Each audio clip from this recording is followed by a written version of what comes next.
Hey guys, thanks for clicking on this video. We're from Miss Ryan's class, Gunnerton Elementary. We will be reading you Chester Raccoon and the Big Bad Bully. And the reason why we chose this book is because it teaches you how to be a better friend. Chester Raccoon and the Big Bad Bully. Raccoon stood in front of his hollow looking gloomy. His younger brother Ronnie and his best friend Casey stood beside him. "We don't want to go to school today," Chester told his mom. "We want to stay home, please. May we stay home with you?" "I thought you liked school," said Mrs. Raccoon. "We do," said Chester. "Then why do you want to stay home with me?" Chester lowered his head and shuffled his feet. He explained in a quiet, muffled voice. Miss Raccoon reached out and tenderly lifted Chester's head with her hand. "What did you say?" Chester gazed into his mother's loving eyes and gulped. "There's a bully at school, and he's horrible," cried Ronnie.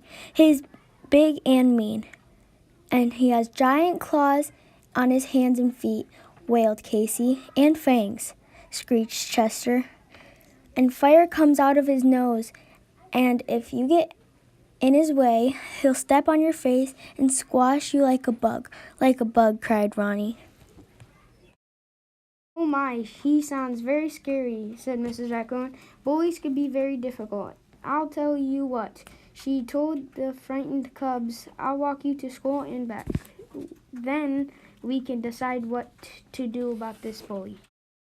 When the raccoon reached the school tree, Chester tugged on his mom's arm. "That's him. That's the bully." He pointed a trembling finger at a badger standing by the pond. "Isn't he awful? Isn't he the most scary-looking bully you've ever seen?" "Oh my, yes," whispered Miss Raccoon, "but I'm sure we could work things out." Before leaving, she gently fluffed Chester's mask and playfully tweaked Ronnie's nose. "Be brave," she told the cubs, and gave each of her sons a comforting kiss on their palm. After school, Chester, Ronnie, and Casey told Miss Raccoon how the badger bullied his classmates in recess. First, he snatched the ball away from the squirrel and popped it. Then he climbed on top of the jungle gym and squashed the possum's finger until the possum fell on the ground. Then he spooked a doe who bumped into the skunk, who got so scared that he sprayed and stunk. Even Owl Teacher couldn't get him to behave. Sometimes animals are bullies because they don't know any other way to be explained, Mrs. Raccoon, but I think there's a way you can change things. Go get your friends and bring them to our tree. I want to share a story. A few minutes later, a crowd of eager young forest animals stood at the base of Chester's tree house, and Miss Raccoon began her tale. A long time ago, there was a secret forest sprinkled in yellow stones. Stones were round and polished, big and little, and smooth enough to hold. Every animal in the forest collected and treasured them. One day, an animal found a blue stone. It was very exciting, since no animal has ever found a blue stone. But the blue stone was rough and dull, without any polishes or shine, and it had sharp, prickly points sticking out of it, making it very hard to hold. Careful not to hurt your paws. The animals carried the stone to the center of the forest and placed it on top a tree stump where everyone could see it. "Perhaps the stone is blue because it popped out of the ground too soon," suggested a fox. Soon the animals waited and watched for many days and nights to see if the blue stone would turn yellow. But the stone remained blue, and its outer shell remained sharp and pointy. "I believe the stone is blue because that is the color it's meant to be," said the very wise snake. "Therefore we shall treasure the blue stone for the color it is. But if we want to hold this stone as we do our yellow stones, we have to work together to smooth its outer layer shell." First, the woodpeckers took turns chipping off the stone's sharp prickled points with their beaks. Then the chipmunks rolled the stone with their noses, while other animals shined and buffed the stone with tree bark, and fluffy tails. In time, the blue stone was as smooth and shiny as the yellow stones.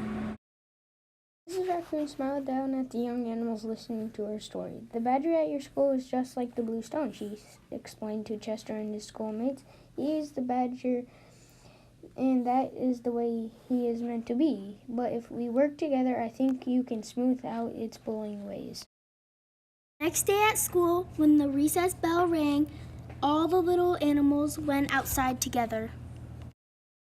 They huddled close to one another and walked toward the bully in great confined pact, with Chester in front holding a ball. At first, the bully looked at them with a twinkle in his eye, thinking, "I'll get one of you."